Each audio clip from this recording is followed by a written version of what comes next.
Priyanka mom held the translucent model aloft, the light catching its artificial edges. She did not speak. She simply tapped the outer boundary of the sphere with a sharp, deliberate click. The sound echoed, but it did not fade. Instead, it vibrated through the floorboards. The students leaned forward as the classroom walls began to ripple like water under a heavy rain. The desks blurred. The whiteboard vanished into a haze of golden light. One by one, the students reached out, their fingers brushing against air that felt suddenly thick, warm, and gelatinous.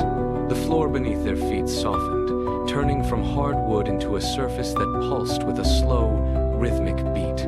They stumbled back, eyes wide, as the familiar room dissolved entirely into a vast, shimmering expanse. The ceiling had been replaced by a sky of translucent, glowing fluid. Silence hung in the air, broken only by the low, steady hum of a world coming to life. They stood on a surface that yielded to their weight, looking around at a horizon that was not made of brick or glass, but of living, breathing architecture. The transition was complete. They were no longer in school. Priyanka mom gestured to the perimeter, where the air suddenly solidified into a towering, translucent wall. This was the cell membrane, pulsing with a rhythmic, steady light that stretched upward into the glowing void. As the students watched, a section of the wall rippled and parted, creating an opening that shifted in size like a living iris. A faint, resonant vibration emanated from the structure. "I am the security guard." The wall seemed to chime, a low sound that resonated in their chests. It snapped shut, catching a stray particle of dust and pushing it back out into the expanse, then reopened to allow a nutrient-rich droplet to pass through. The students stepped forward, their boots sinking inches into the soft, jelly-like ground. This was the cytoplasm, a thick and warm medium that clung slightly to their soles with every stride. It felt alive, shifting and flowing beneath their weight to provide support to everything around them. Priyanka mom walked ahead, her movements fluid as she navigated the dense, gelatinous floor. She paused, pointing toward the vast interior where the golden light grew stronger. The membrane held firm behind them, a silent sentinel that dictated the boundary between the inner world and the unknown. Priyanka mom led the way deeper into the shimmering expanse. The cytoplasm beneath them swirled in slow, rhythmic patterns, guiding their path toward a brilliant, golden glow that dominated the horizon. As they drew closer, the light became blindingly steady, emanating from a massive, spherical structure suspended in the center of the cell. This was the nucleus. It hovered above the floor, a golden throne of biological command. The air around it felt heavy with static, vibrating with a low, authoritative frequency that made the students pause.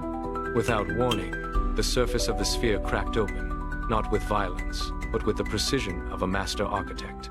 A long, intricate scroll of DNA unrolled from its center, cascading downward like a waterfall of information.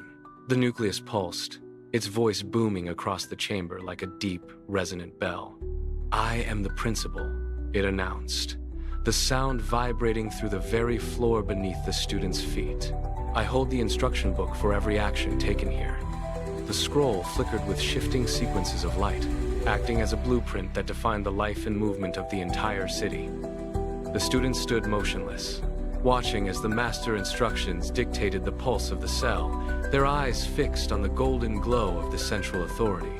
Priyanka mom signaled for the group to turn away from the golden glow of the nucleus. As they moved, the atmosphere sharpened. A steady, fiery hum vibrated through the floor, growing louder with every step.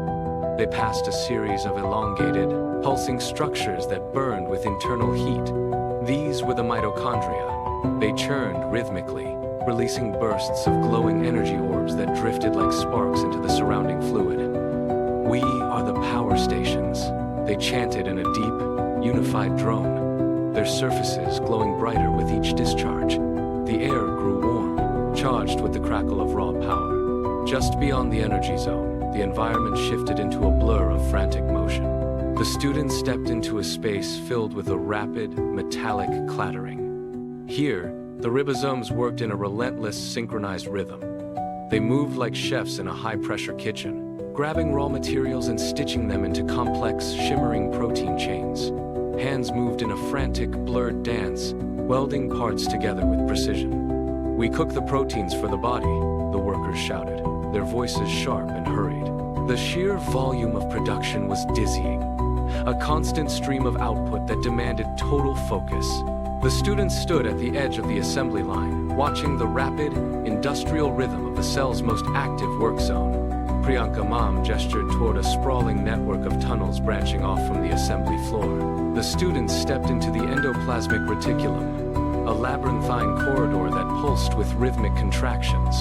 The walls vibrated under their touch, humming with the force of constant motion. Suddenly, a transport cart blurred past, its wheels clicking against the textured floor as it sped toward the interior. The students pressed their backs against the tunnel walls to avoid the rush. "We are the express roads," the tunnels vibrated, the sound echoing through the narrow passages. They followed the flow of traffic, watching as raw protein chains were loaded onto secondary carts that zipped along the tracks with relentless precision. The corridor widened, revealing a bustling terminal. Here, the Golgi body operated behind a long, polished counter. Staff members moved with blur-like efficiency, grabbing the incoming protein chains and sealing them into neat, glowing packages. "We are the gift packing office," the workers shouted, tossing the finished boxes into a secondary stream of transport carts.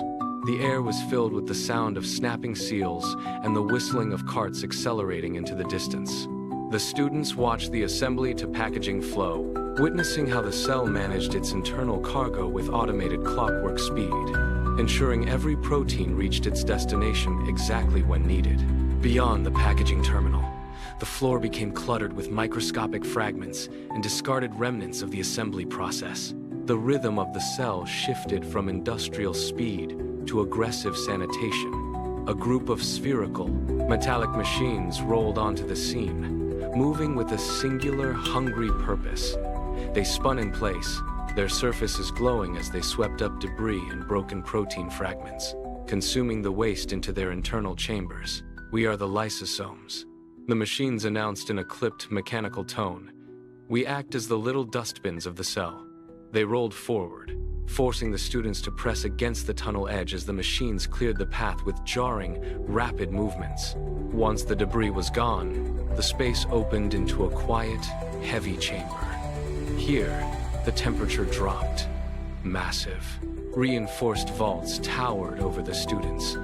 Their walls, thick and translucent, hummed with a low-frequency vibration. These were the vacuoles. They stood like silent sentinels, storing vast reservoirs of water and essential nutrients for the entire system. Unlike the frantic activity of the assembly zones, these vaults held a heavy, immovable stillness.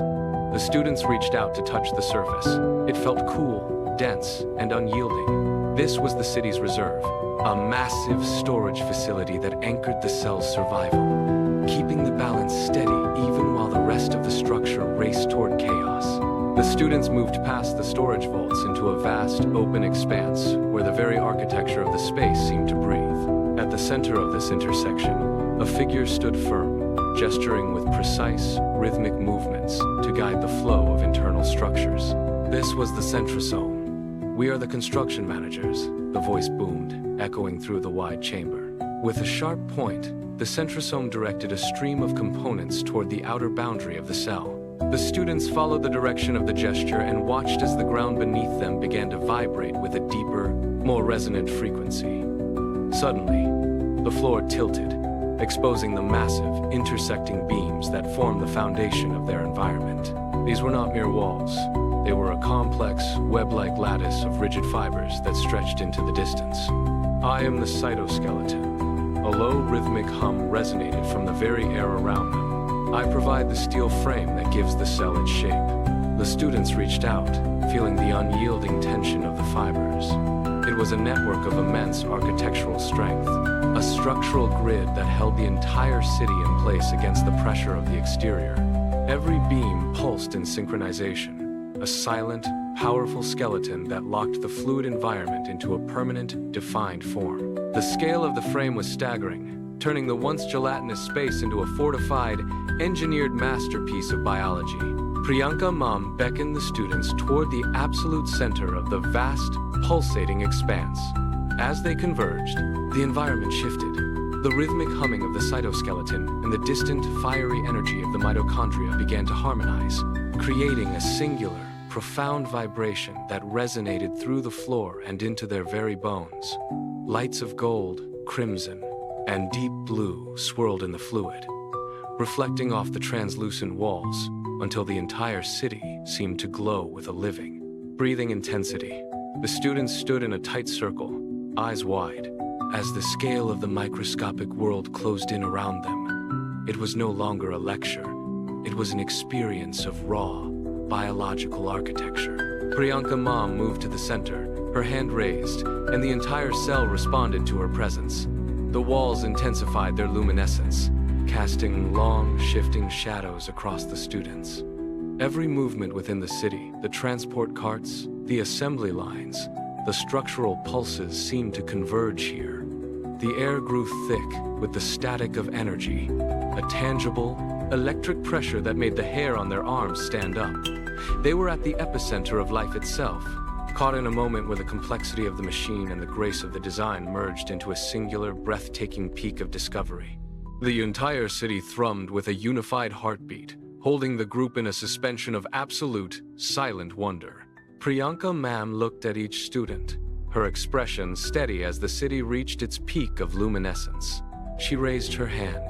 The golden light intensified, blindingly bright, until the air felt heavy with the hum of 1,000 processes. Then, she snapped her fingers.